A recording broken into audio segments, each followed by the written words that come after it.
Happy new year వచ్చేసింది జోరుగా, hearty welcome చెప్పేద్దామా హాయిగా.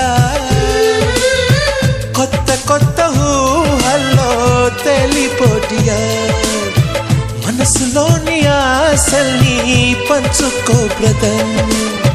గుండెలోని భావాలు గుప్పుమన్న ఈ వేళ, కదిలల్లే కాలపు కన్నెకి టాటా చెప్పుదామా.